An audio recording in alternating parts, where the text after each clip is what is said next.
दोस्तों, जब भी डेवलपमेंट की बात होती है, मेगा प्रोजेक्ट की बात होती है, तो हमारे सामने महाराष्ट्र, गुजरात, कर्नाटका और बाकी साउथ के राज्य दिखाई देते हैं। अगर आप देखें तो आपको ज्यादातर बड़ी बड़ी कंपनियों के हेडक्वार्टर या फिर मैन्युफैक्चरिंग प्लांट इन्हीं राज्यों में मिलेंगे।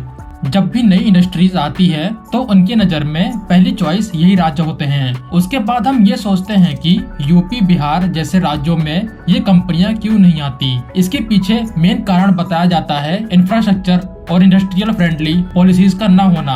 महाराष्ट्र, गुजरात, कर्नाटका, तमिलनाडु, तेलंगाना जैसे राज्यों ने अरबों रुपए का निवेश किया है इंफ्रास्ट्रक्चर डेवलप करने के लिए, इंडस्ट्रियल टाउन डेवलप करने के लिए, रोड इंफ्रास्ट्रक्चर डेवलप करने के लिए, इंडस्ट्रीज को अट्रैक्ट करें ऐसी पॉलिसीज बनाई हैं। जबकि यही चीज नहीं मिलती आपको उत्तर प्रदेश, बिहार और मध्य प्रदेश जैसे राज्यों में। बट यूपी, बिहार जैसे राज्यों की चिंता में हम एक और राज्य को भूल जाते हैं जो एक टाइम इंडिया का इकोनॉमिक हब हुआ करता था। मैं यहाँ बात कर रहा हूँ वेस्ट बंगाल की।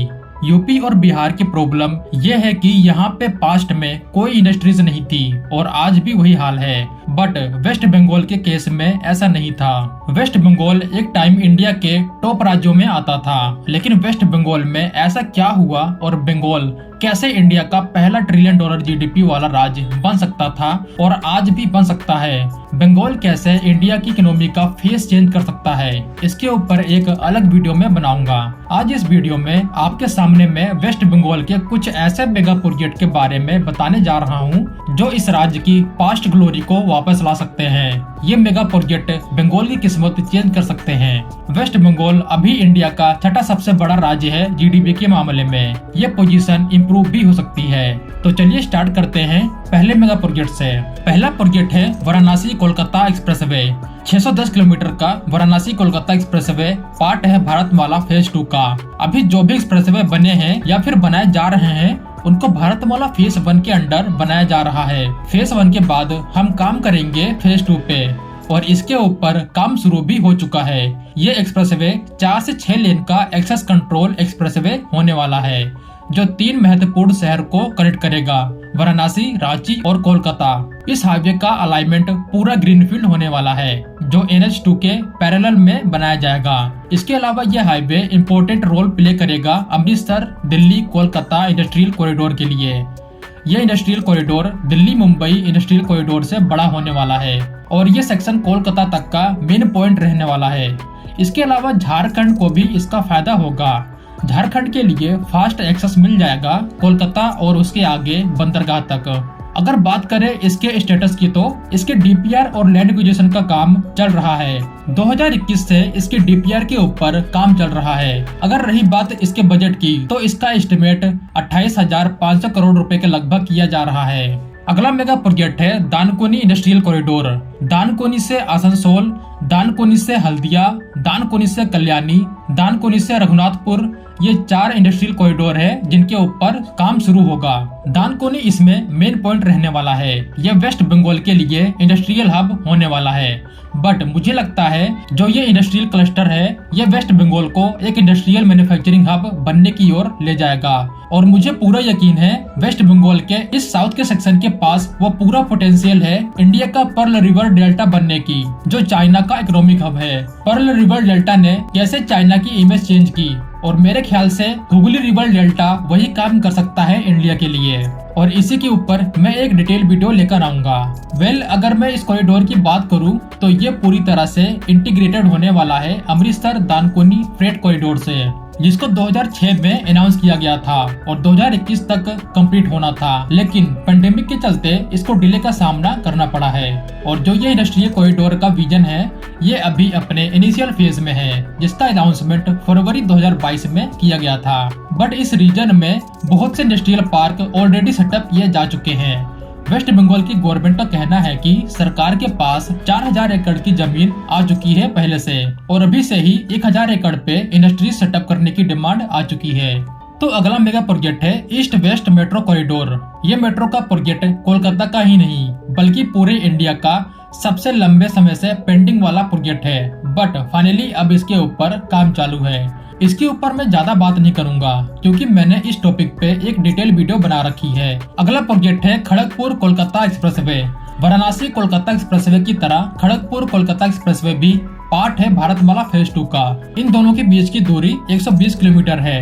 ये एक्सप्रेसवे एक इंडस्ट्रियल कॉरिडोर की तरह काम करेगा। फिलहाल अभी ये हाईवे अपने इनिशियल फेज में है। इसके ऊपर ज्यादा बात नहीं हो सकती। जब इसकी डीपीआर के ऊपर काम चालू होगा तो इसके अलाइनमेंट के बारे में डिटेल जानकारी मिलेगी। ये कितने लेन का होगा और कितने बजट में बनाया जाएगा ये भी तभी पता चलेगा। लिस्ट में अगला मेगा प्रोजेक्ट है 500 किलोमीटर का ताजपुर पुरुलिया इंडस्ट्रियल कॉरिडोर। जो मैंने आपको अभी दानकुनी से 4 इंडस्ट्रियल कॉरिडोर के बारे में बताया, ये ताजपुर और पुरुलिया इंडस्ट्रियल कॉरिडोर उससे कहीं ज्यादा बड़ा प्रोजेक्ट होने वाला है। अगर आप मैप में देखें तो ताजपुर से पुरुलिया बंगाल झारखंड बॉर्डर के पैरेलल में है। दानकुनी से 4 इंडस्ट्रियल कॉरिडोर, उसके बाद ये ताजपुर से पुरुलिया, ये एक साथ मिलके वेस्ट बंगाल का वो पूरा स्टेटस वापस लाएंगे जो पहले था। और मुझे खुशी है कि फाइनली वेस्ट बंगाल की सरकार एक्शन मोड में है। ताजपुर पुरुलिया इंडस्ट्रियल कॉरिडोर का अनाउंसमेंट किया गया है मार्च 2022 को राजीव सिन्हा द्वारा, जो चेयरमैन है West Bengal industrial development corporation के। इस पूरे क्लस्टर में मेन फोकस रहेगा cement, edible oil, steel, iron और जैसी इंडस्ट्रीज पे। इससे न सिर्फ वेस्ट बंगाल को फायदा होगा बल्कि इससे झारखंड, उड़ीसा जैसे राज्यों को भी फायदा होगा जिनके पास बड़ी बड़ी खदानें हैं। इसके अलावा इस कॉरिडोर में सरकार का फोकस रहेगा ईवी पे भी। सरकार ने इलेक्ट्रिक व्हीकल के रिगार्डिंग अपनी नई पॉलिसी लॉन्च की है और इनका मानना है कि जो इलेक्ट्रिक व्हीकल्स के डिफरेंट कंपोनेंट होंगे उनकी मैन्युफैक्चरिंग यूनिट यहाँ पे सेटअप होगी। इसके साथ साथ डिफेंस मैन्युफैक्चरिंग को भी सरकार बढ़ावा दे रही है। इसमें एमएसएमई सेक्टर भी शामिल है। एमएसएमई सेक्टर को पहली प्रायोरिटी पे रखा गया है। इस कॉरिडोर का जो एक पॉइंट है वो है पुरुलिया, लेकिन जो इसका दूसरा पॉइंट है ताजपुर, इसके ऊपर भी बात कर लेते हैं। अभी अगर आप ताजपुर को देखें तो आपको ये एक छोटा सा विलेज दिखेगा, बट ये छोटा सा टाउन एक बड़े इंडस्ट्रियल और इकोनॉमिक हब में ट्रांसफॉर्म होने वाला है, क्योंकि इस कॉरिडोर के लिए ताजपुर को एक पोर्ट सिटी के रूप में डेवलप किया जाएगा।